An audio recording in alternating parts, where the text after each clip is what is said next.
Hello and welcome back to the Teacher Experience podcast. Before we start, we would love to remind you that following us on Amazon, YouTube, Spotify and Instagram helps us so much. Please do also leave us a review if you have time. We know you're really busy, but we would really appreciate it. Secondly, we have a very exciting competition for all of you stationery lovers, which I assume is all of you, as because we're all teachers, we love stationery. So we have teamed up with Tidy Think UK to provide a competition to win a personalised, yes, I said personalised, Educator notebook. You get to choose the design and the personalisation from a range of amazing options. Head over to our Instagram, the Teacher Experience 24, to be in with a chance of winning. The competition closes on July the 21st at 6 p.m. Tidy Think UK won Consumer Product of 2024 for teachers, so you know you are in for a treat. And of course, I have already ordered the notebook and the planner for the next academic year. So as soon as we get those, we will show them off to you.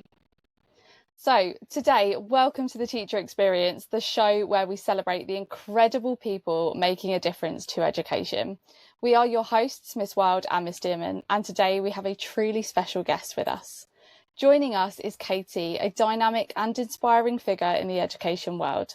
Katie is not only a dedicated mum of 3, currently on maternity leave with her 6-month-old baby boy, but also an accomplished primary assistant head teacher.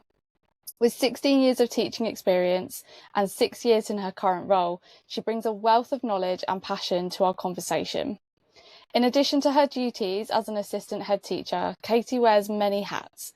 She is curriculum lead, a member of the STEM team, part of the sports and culture team, and the educational visits coordinator. But that's not all. Katie is also the proud owner of the Teacher Card, a discount and rewards website dedicated to the amazing individuals working in education.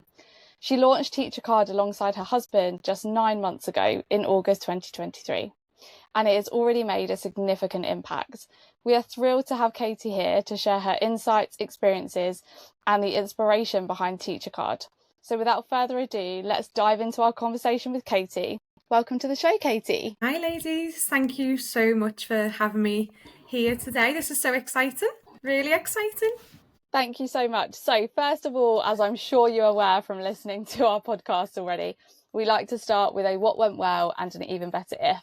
So please could you share, first of all, what your what went well is from this week? Okay, so my what went well, obviously I am on maternity leave. I'm not currently in the classroom at the moment, but my what went well applies to the classroom and I'd love it to apply to the classroom. I managed to plan all of my social media content for the next 2 to 3 weeks. So that was my what went well this week. But it would be even better if someone else could do it for me. And I think if that could work for teaching as well, that would be fantastic, wouldn't it? 2 to 3 weeks of planning done by somebody else. It would be brilliant. That's absolutely amazing. That's, I think, first of all, planning social media content for anyone that is a social media creator, really, it is really hard. And we know it's so important. But it's always nice when you get into the groove of it and you actually just manage to get that content done. And it's actually a very similar feeling to when you've planned all of your lessons. I love it. But yeah, huge what went well. And yeah, EBI. If I could have someone plan all my lessons, that'd be brilliant. It's like when you start a new school and the curriculum's already mapped out and all of the lesson resources are planned so that you've just got a basis to go off and you just need to adapt it for your classes. That is the absolute dream. So next, we'd like to have a look at what a typical day looks like for you. Okay, so I wanted to talk about my typical day as a teacher. And then as assistant head, because I'm an assistant head, but I am teaching as well. So I'm not fully out of class.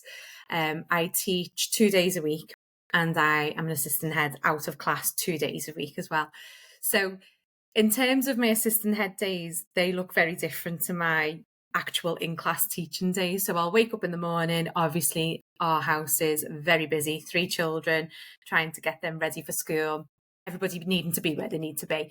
So making sure that I've got everything in place, that the children have got everything that they need, they've had breakfast, They get breakfast. I don't always have time for breakfast. And then I'll go into school, and I'm very lucky, really. Our head teacher, she's not only a head teacher, she's a friend to everyone. So I'll pop into her, catch up with her, make sure that if there's anything I can take off her load in the morning as an assistant head, that I can take that from her, that she doesn't have to deal with. And then in terms of my assistant head days, it'll be a lot of duties. It does rotate around a lot of duties. So the first one is usually in the morning. We like to greet our children and the parents at the school gates and make them feel comfortable coming into school, solve any issues before school time. So I'm out there as the face, and one of our other assistant heads is as well, and the head teacher. And then we'll come in. Usually we might have a parent show round. So any new reception parents or children that are transitioning throughout the year. So we'll show those parents and children round as well. So that they tend to be booked in for the morning time when the children are quite settled when they first come in. And then it'll be on to my main duties in terms of the curriculum. So as you know, ladies, the curriculum is ever evolving. You get something sorted and another initiative comes out, and you're trying to implement that without changing too much, because you can change and change and change to your heart's content. But actually, if something's working, we've got to take some things with a pinch of salt. So it's just making sure that we're up with any updates, initiatives, fine-tuning that curriculum all the time. So that's my major role, but also supporting the staff and ensuring they're confident with the curriculum. And like you said before, we've had a lot of change in our school around using schemes, not reinventing the wheel, and using things that are there to support teachers to teach in their best possible way. And that doesn't mean taking away your creativity. That means that you're being supplied with something that you can then add to and put your flair to. So lots to do with that. Then it'll be on to another duty, a lunchtime duty, being there, just being the face for the children, so that they understand that you're not different levels of teachers, and they just come to you as they would any other teacher in the school. And I think we're quite a small school in that respect, and that is really nice for us. And then often we can, in the afternoons, so as an assistant head, I will be, again, working more on the curriculum, any policies, meeting with the head teacher, looking at staffing and planning, all of those admin side of things. And I do quite actually enjoy that side of things as well as the teaching. That was so detailed. Thank you so much. I actually think everything you've spoken about is amazing, because you're the first person that's still in school. I know obviously you're on maternity leave at the moment, but still on school in the position that you're in, so as an assistant head. So I think it's actually really good for our listeners to hear the type of typical day that someone in your position has, because for everyone else that we've had on the podcast so far, it's been very much what your typical day looks like as a classroom teacher. Now, I think we could probably have a whole other podcast on the duties of an assistant head and sort of the roles that you have as you go. But I just sort of wondered what your opinions are on different things you can implement. You said about curriculum and not reinventing the wheel. So I sort of wondered what resources you like to use as a school, anything that you'd recommend, or any CPD that, again, you've taken from external sources, so you're not reinventing the wheel. So one of the main schemes that we use, and we've done this on trial by trial basis. So we've looked at the foundation curriculum, so our history, geography, art, DT. The subjects where in primary school, teachers can sometimes feel a little less confident about, because they may not have gone to university and done a history degree and then trying to teach history. We've got to be jack of all trades in primary schools. So we have taken on board a scheme called Kapow. And Kapow has been fantastic for a number of reasons in our school. one of the main things we've noticed is just the whole buzz around teaching, around creativity, and around what the children are actually getting out of it, and the conversations that we have with the children after their lessons that have been taught through the Kapow scheme have just next level in comparison to what we used to have.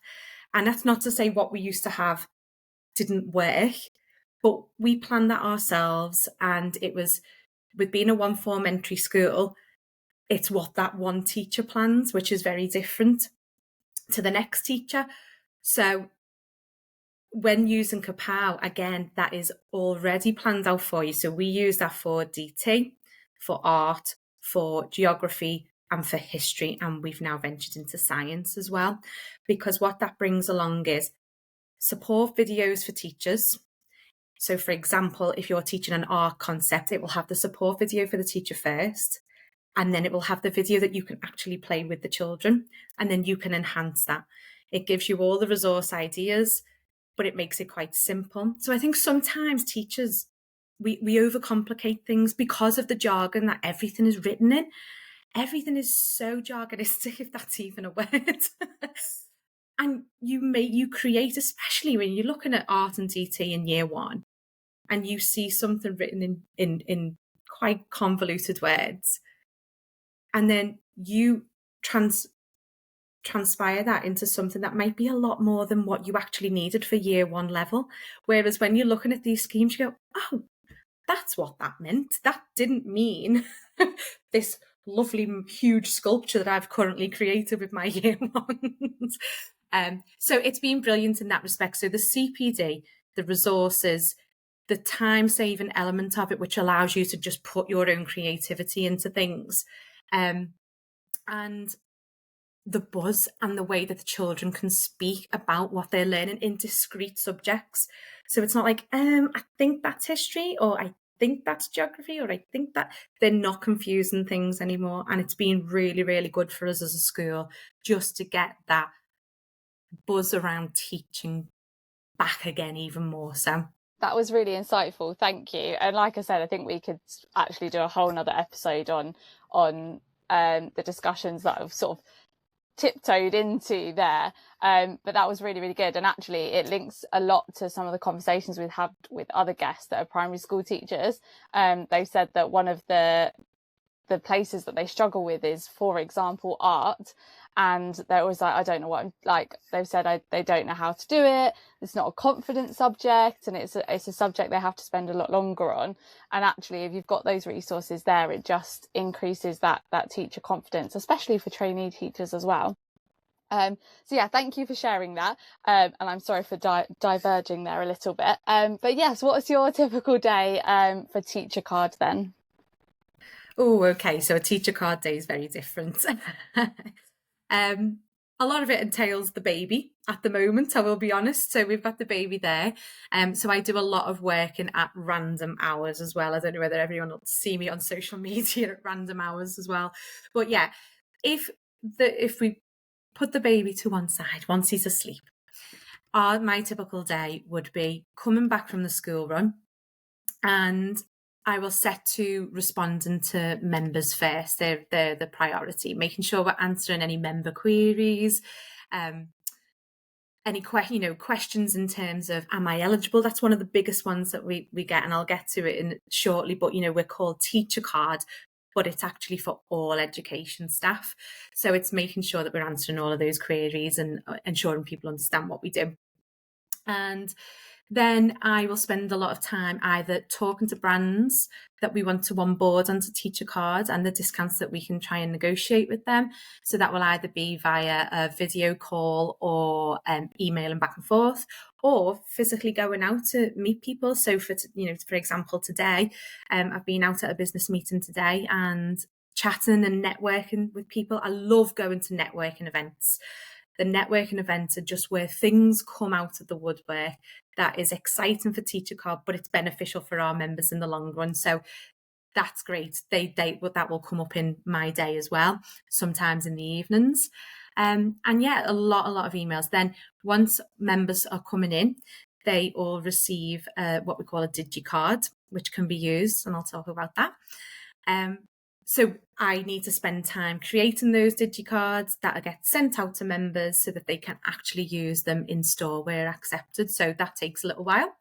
So there's lots of elements to it. Then there's the social media, which is a full-time job in itself. So that does take up a lot of time, but it's where people see me, the face. I'm a real person. I'm a human. I'm a teacher, and put that across to people that we're not this huge corporation with an automated robot who's answering your questions. It's actually a person that is saying hello to you and reaching out to you, and that we can just talk to each other like normal and be personable and relatable. So yeah, a lot of time doing that and engaging with people and making conversation and building that trust. It's really inspiring to hear you balancing your mum role, your teacher role, and also your business role. It's really inspiring. I remember before I became a teacher, loads of people said to me, oh, it's the best job to have a family. Always gone back and forth to whether I think I agree with that statement, because it's, to me, the most emotionally exhausting job. And so just listening to people like you and being able to balance all three is really inspiring. Sorry, I was just going to say, thank you for that. But, it's not, I'm not pretending things are super easy, because they're not. And, teaching in itself is not, it takes a lot from you. So coming home, I think as you get older and the longer that you're in teaching, you just create your boundaries, you create your time frame, shall we say. So, I hear a lot of people saying things like out the door by 4:30, making sure that they're home at a reasonable time to spend that time with the children, to be able to do other things, to focus on their well-being, to focus on their family. So it's just when other things come into play, you make time for that as well. So it's not just teaching, it's not just your Netflix. You just have to try and balance everything out, and you just do your best. It's not to say, as I say, it's not always easy, but you do your best to do what you can for your family. I agree. Thank you. I think when I first started teaching, I was so bad at creating those boundaries, and I know people struggle with it in their first few years of training, and it's still something I'm working on. I'm only 4 years in, because I had a career before I went into teaching. So it's something that I'm still working on. But you do realise within the first few years that creating those boundaries is really important. And then if you do choose to have a family, creating them is even more important, because you do have more people to think about at that point. I would love to take things back and hear what inspired you to go into teaching. And then I think our listeners will be really interested in hearing what your teaching style is. Anyone who knows me will laugh at this, because I bring this story out all of the time. When I was really young, I was your typical 90s child. I wanted to be a marine biologist. And I believed wholeheartedly I would be swimming in the ocean with whales and dolphins. But at the same time as that, which is, I think, quite an influential time, is year 4. I've heard people mention it a lot. Year 4 seems to be that time where you go, she's the person who's inspiring me. And I had a teacher in year 4. And when I look back now, she is what we have now as an ECT. She must have been. And her name was Miss Jenkins, and she gets pulled out the hat, this story, all the time. And she inspired me in a way. I've got memories of Miss Jenkins, and the memories are creative writing, as it was then. So always doing creative writing, and I love that. I've got memories of her allowing us to do things in strange ways. So under the table with my friend, and we'd be reading books and writing, but we were allowed under the table. And, that stuck with me. And it just being so energetic and full of life. And I remember thinking, I want to be like you, but I also wanted to be a marine biologist. And then when I got to around the age of 14, and I suddenly realised that marine biology included a lot of pond life work, I thought, right, no. I definitely don't want to do that anymore. I definitely want to be a teacher, thanks to Miss Jenkins. And funnily enough, it was World Teachers' Day back in October.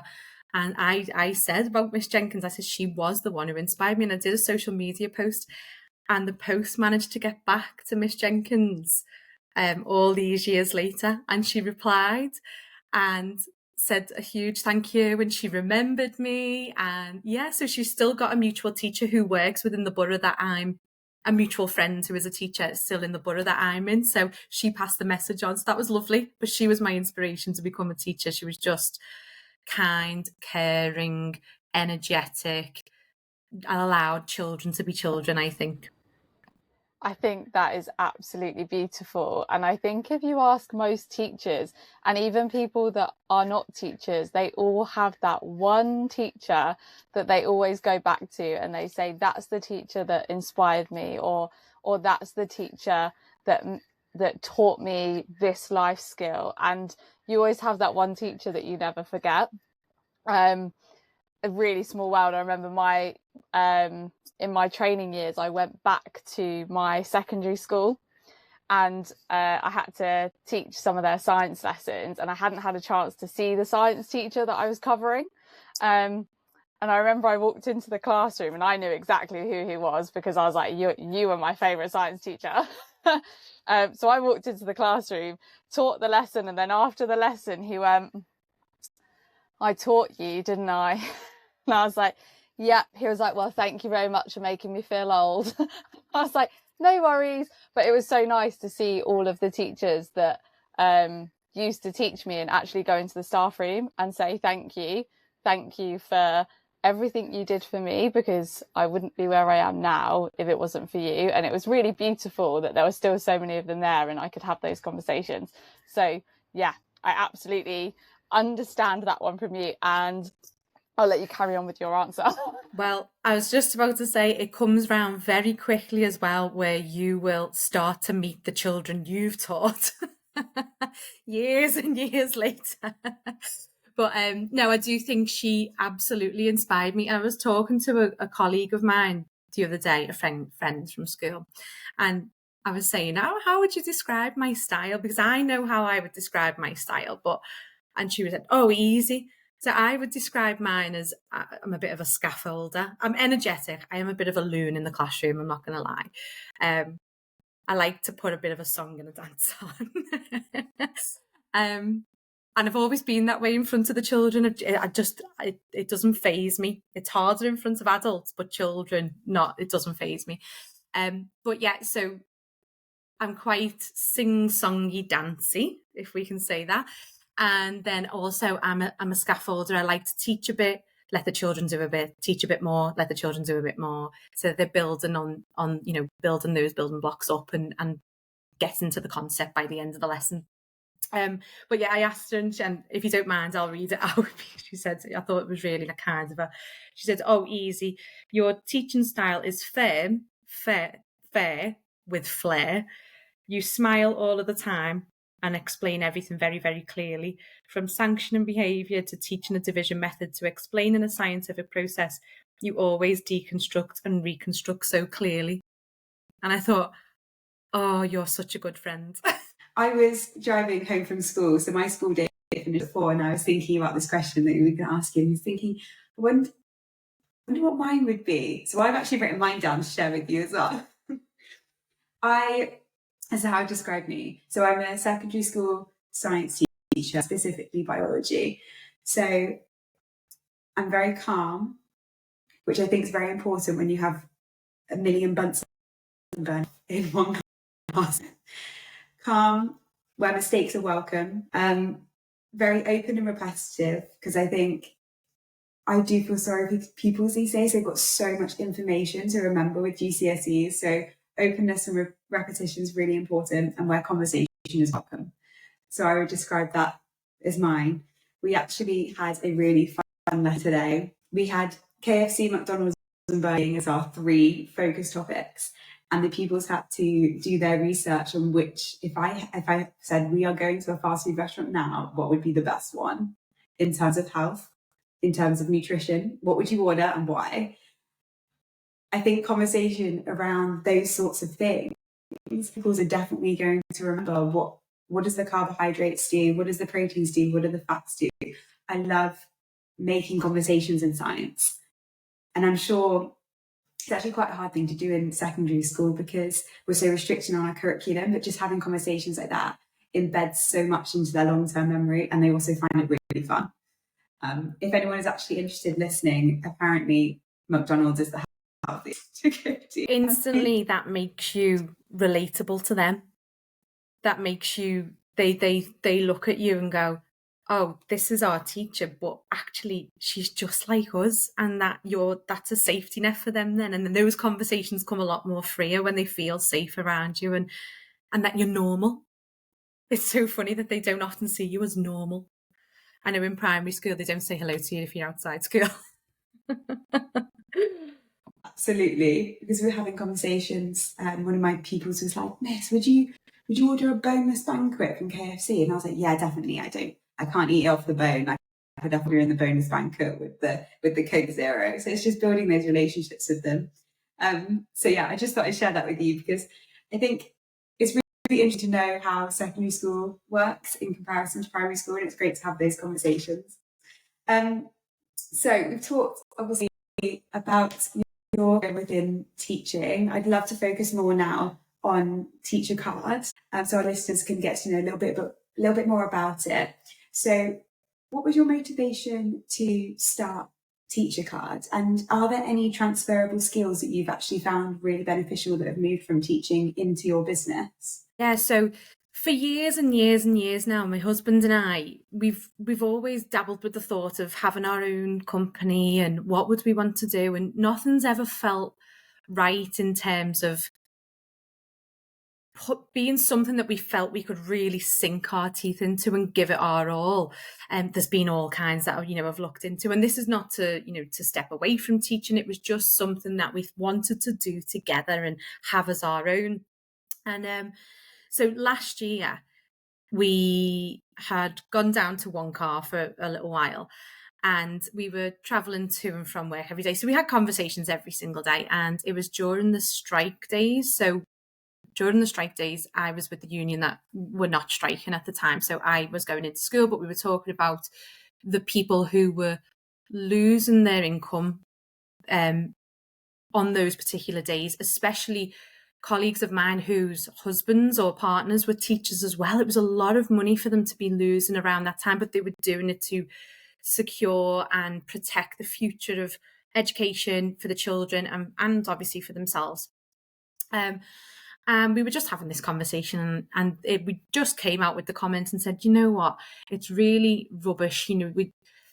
Sometimes the unsung heroes, we look back at the pandemic, and for everything to run smoothly, for the NHS to do the incredible work that they did at the time, there were a lot of factors that needed to be in play. So teachers needed to be there to take the children so that everybody could carry on with those necessary jobs that they had.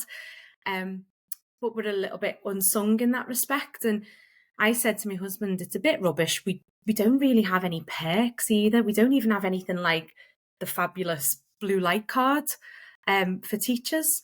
And he said, well, why don't we do it? So it was sort of born that day, really. That was in April last year. And we officially launched in August. So we had all that prep time. We had to really think about it, what we wanted from it and how we wanted to reward education staff. But in order to get that going, the skills that I needed from what I've already got from teaching is definitely the organisation skills. So saying, okay, we're going to do this, but this cannot be half-hearted. This is us creating this company to do the best that we can for all of the staff in education, and we've got to give this our all. So in order to do that, with a family of 5, with a new baby on the way, because at the point the new baby was on its way, and so I had to have those organisation skills, making sure that there were set times in the day for certain things to do. So creating the website, or speaking to brands ready to launch, creating the social media post ready to launch. And it was organising all of that, really. Organising how people register and really thinking things through. So those skills were very much needed. Now, fast forward to nowadays, one of the skills that I think is the most important is the personable skills. So, as I said before, people will engage on Instagram, Facebook when they see me and they see that I'm a human and see that I can speak about teaching and understand how they feel, and that they, I've been in that position where I'm thinking, oh, well, I'd love to order this online, but I'm not going to do it until I find a discount code. And you do, and I've been in that position, and I'm not an automated robot that is just, putting people through the paces. It's a human being. So those skills, organization and personable skills, being relatable, in school, being personable to those children, letting, as I said before, letting them know that you're a comfort for them, that they can always come to you, having that trust. We talk about in school all the time, going to a trusted adult, knowing someone who you can put your trust in, for whatever reason, can be to do with anything, safeguards, and it could be to do with just wanting to share a story. They want to tell you that they've been to McDonald's last night, but you're that person that they can go to. And with Teacher Card, I feel like people want to know that they can just DM me. They've got a query, or they just want to suggest something, or they just want to say hello and that was funny, but you can, because it's a person. So yeah, I do think those skills are the two main ones that I've brought into Teacher Card with me. I have to say that personable side is actually what drew me to your account in the first place. I remember seeing it and I was like, oh, this looks amazing. And I actually remember thinking, oh, it's so personable. And I mean, you might not remember, but I messaged you. I can't even remember if it was off my personal account or our teacher experience account. But that personable side, one, it actually makes people want to invest in the Teacher Card because they know they're helping another teacher and they get amazing rewards out of it as well. I'm the biggest fan of Teacher Card. I've got onto the website and I'm like amazed at everything that's on there. But like I said, and like you've just said, the personable side of it is definitely something that draws people in, and teachers are personable. So not only does it work as a business model, I genuinely think it has, from what I can see from your paid, it has also created this sort of community as well. And I mean, it's drawn us to have this conversation today. So it's really lovely to see how those personable skills have led to this community and everyone benefiting. So I think on behalf of everyone, I'm just going to say thank you now. Oh, and I was just about to say thank you back. To hear that is how it's perceived is wonderful, because sometimes we don't know, do we? We don't know how you come across, and I'd like to think that people do see it as the way I see it, is that I am one of you, and I'm just trying to create something for us all to enjoy. Yeah, absolutely.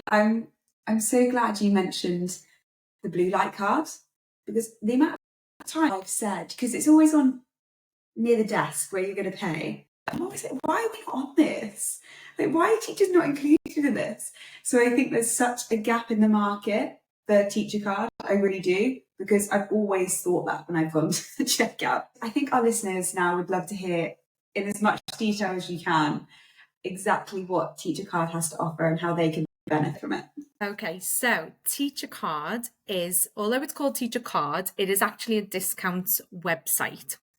And we are predominantly, at the moment, online discounts. So we've really worked hard to make sure that we've got discount codes from the big brands. So we're talking big brands like Nike, New Balance, Park Dean Resorts, Jet2, EasyJet. So all those nice big brands, Alton Towers, Legoland, we've got the discount codes there for them, so that people from around the country can go and visit or use the discount codes online to be able to enjoy days out, go on holidays.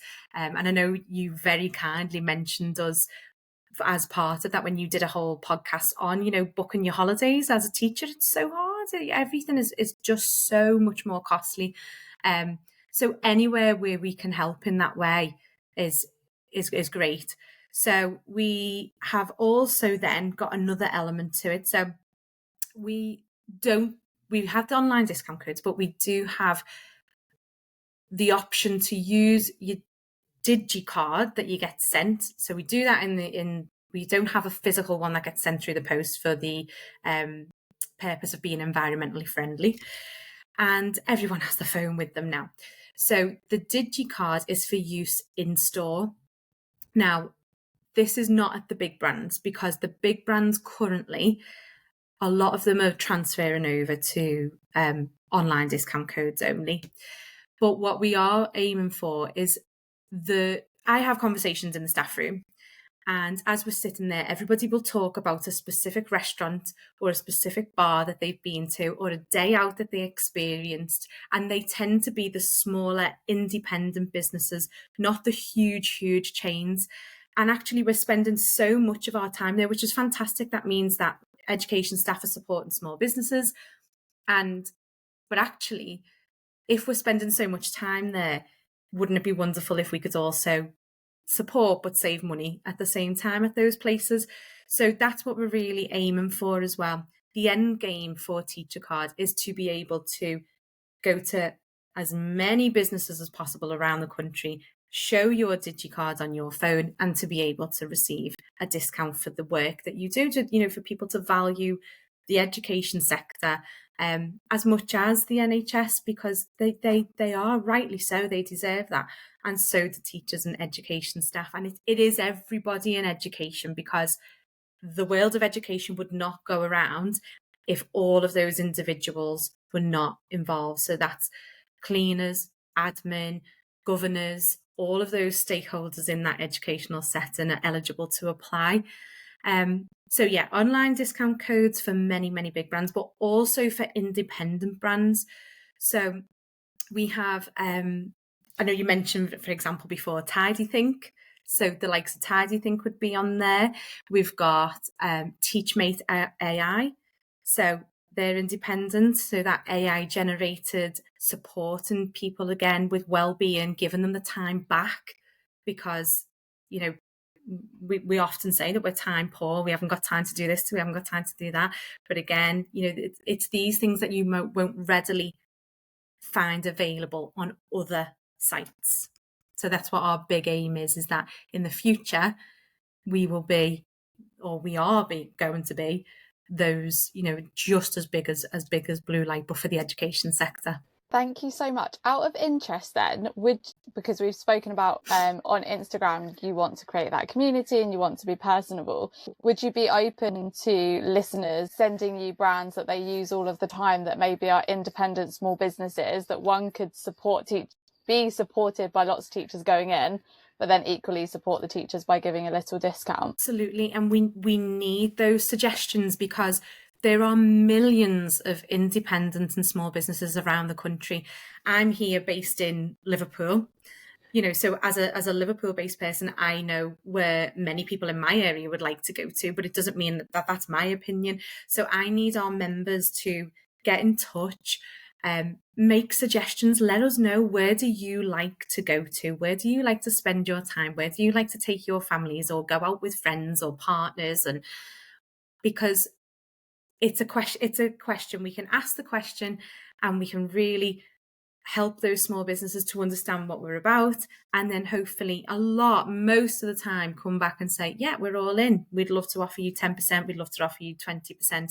So for example, lots of restaurants around here now, if a member goes in, shows their digicard, the restaurant or the bar will just apply 20% discount, and it means that, happy days, you've gone and had a lovely day out with your family or with your friends, you've had a good catch up. And a lot of this is about health and well-being as well. Going for chat, going for a coffee with your friends, it's good for the soul. Sometimes you need that. You either need to vent, you either need to not talk about education completely and just talk about something else and take your mind off it. So if we can help that a little bit by putting money back in your pockets whilst you're doing that, that's what we're aiming to do. I'm thinking of all the independent places that are in my town that actually would really benefit from this, because they know that there's two large schools within walking distance of town, and they know that actually they could get a custom if they apply for the teacher card, because they know that people will come. That was just one that came to my head as you were talking then. So yeah, if any of our listeners are listening and thinking, oh, I definitely have someone in mind, please drop us a message on Instagram or teacher card, whichever you prefer, because it'd be great to hear from you guys.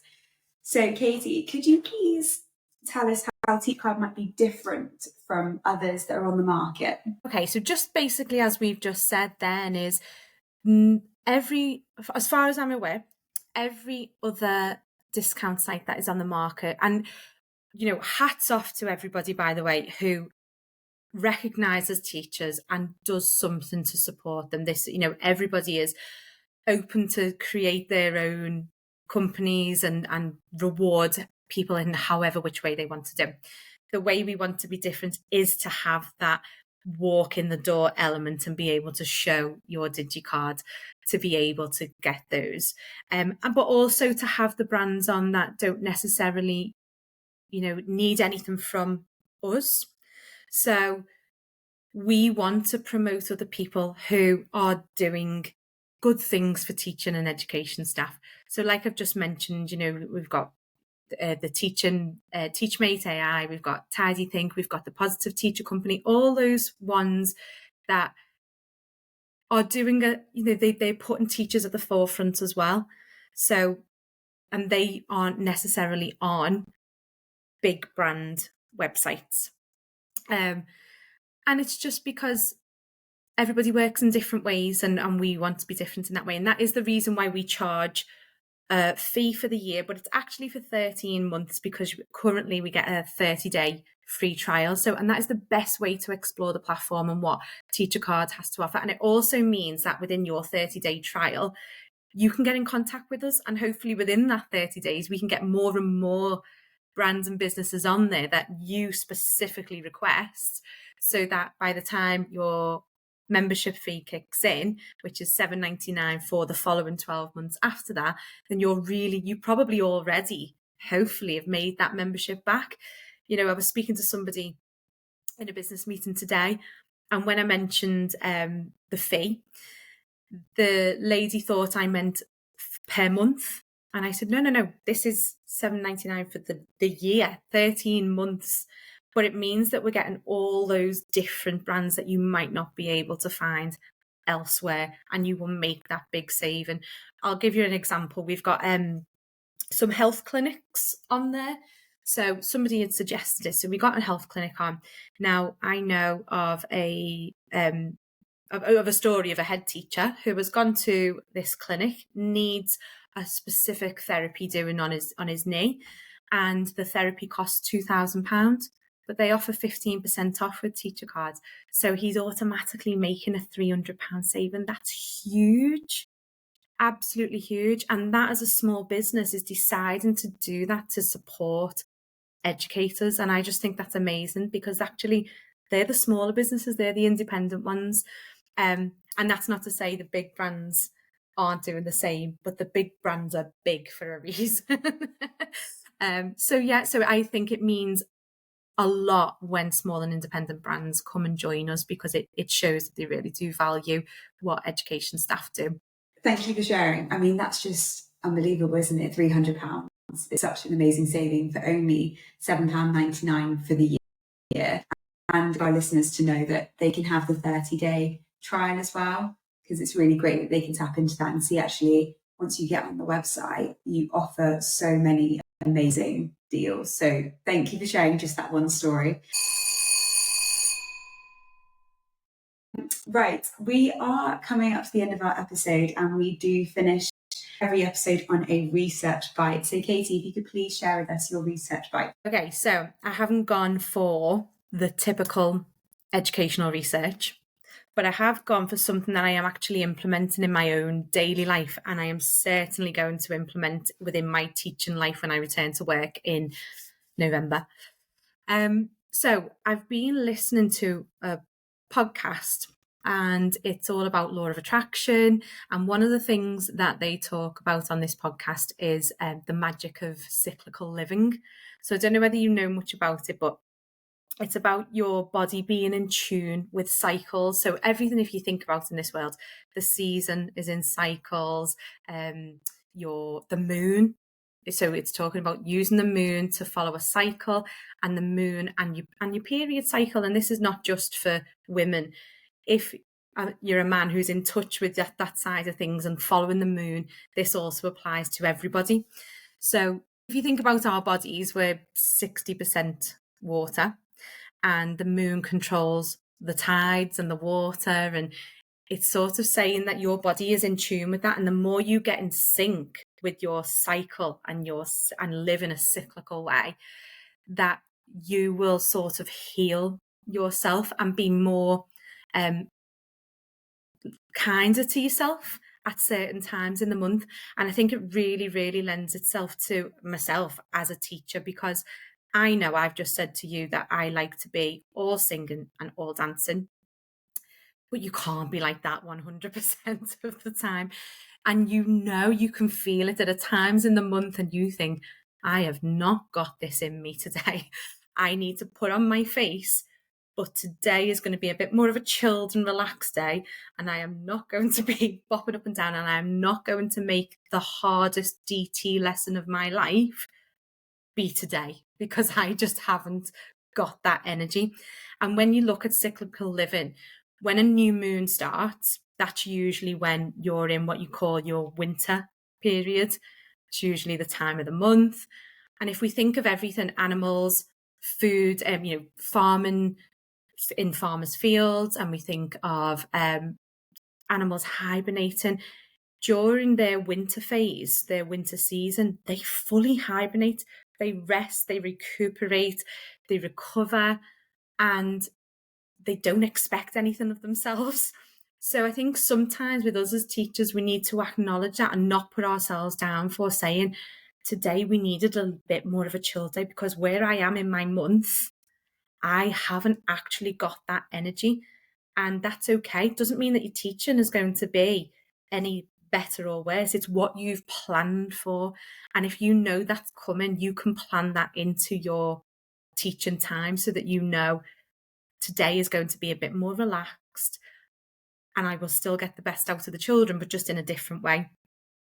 Then as you head into the next part of your cycle, that's your springtime. So if you think about springtime, seeds are sown, flowers are starting to grow, ideas are created, and that's the idea, is that this is your planning time.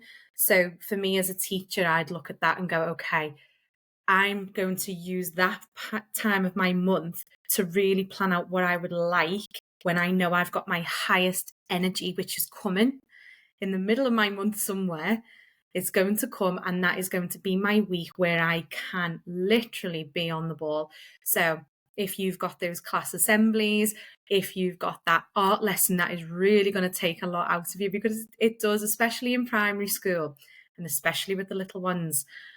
An art lesson or a DT lesson is like about 10 gym workouts. So you need that energy. And if you're trying to do that when you're in that new moon phase of that month, you're not going to bring the best out of yourself. So then all that planning where you go, okay, I know around this time in the month, that's going to be my most energetic. That's my summer. So as you come into your summer time of the month, you've got your highest energy, you can give your best. Hopefully any observations, if people are still doing observations, are booked in then, because you are going to be on your A game. And yeah, so that would be your best time to do any of those things. You know, if you've got meetings with parents or meetings with any outside agencies, and you really need to have all your thoughts together, that's your best time to do it, is during the summer periods of your month, usually for ladies around your ovulation time. And then after that, it all goes into autumn, where we're starting to settle back to our winter, where we know we're going to need that time to have a bit of chill. So your autumn time is where you're tying up loose ends. And I can see this happening in my class already, is my loose ends are finishing off that task, finishing off that piece of writing. What can I do to get the best out of the children there? Doing those assessments and tying everything together. And it goes like this all the time. And I can see how cyclical living now would really just help me to go, that's the way my month is going to work. That's the way my planning cycle is going to work, because I know I will get the best out of myself, out of the children, and out of my school life by following that. So I'll keep you updated on how it goes. But in terms of my life now, I do not beat myself up when I need to take a step back. I think you can see when I am in my winter because I'm less visible on social media, because sometimes I just think the way I'm feeling today, I just can't be visible, and that's okay. I'll post other things, I'll do other things that don't take my physical energy, and then when it's summertime, I'm all there. I'm doing 15 stories a day. So yeah, that's my not very education based, but research and listening that I've done that I would take into my everyday life and teacher time. Thank you for sharing that. I love these types of practices because at the core of these is self-awareness and kindness. It's being aware of what you need in that moment, in that time, in that day, in that week, and being kind to yourself and actually thinking, is this the time where, like you said, I can be that teacher, vibrant and loud, or is it a time for me where actually you need to be kind to yourself and take a step back and prioritize less sort of social tasks, let's say. And when you were speaking then, I was thinking about when I'm definitely in my winter is when I'm better with organisation. I'm better at doing the admin tasks, because that's where my energy is then lying, as opposed to in my summer when I'm probably going to organise my practicals in science, because they are very intense, especially when there's fire.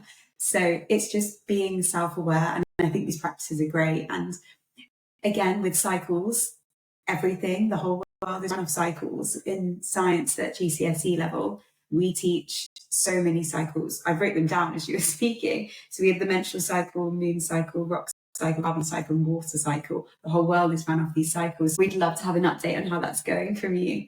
Thank you so much, Katie. This has been an amazing conversation. Please tell our listeners where they can find you.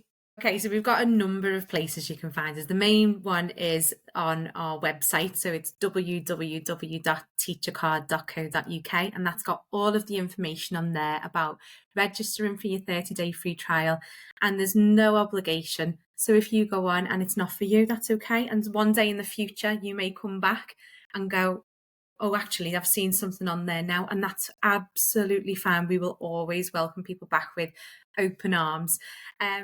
And then our main one, the main social media that I'm on is Instagram and Facebook. I have had a dabble with TikTok. And I'm getting there. But yeah, if you want to reach out to me and have a conversation, Instagram or Facebook, it'd be lovely to hear from people. And yeah, I can't thank you enough for allowing me to do this today and get our awareness out there to people and let them know what they are in store for. Thank you, Katie. It's been so great to hear about your successful teaching career, life as a mum, and then also as a business owner. It's been so inspiring, and I know so many listeners will love this conversation. Thank you to our listeners again for tuning in, and we look forward to seeing you again next episode.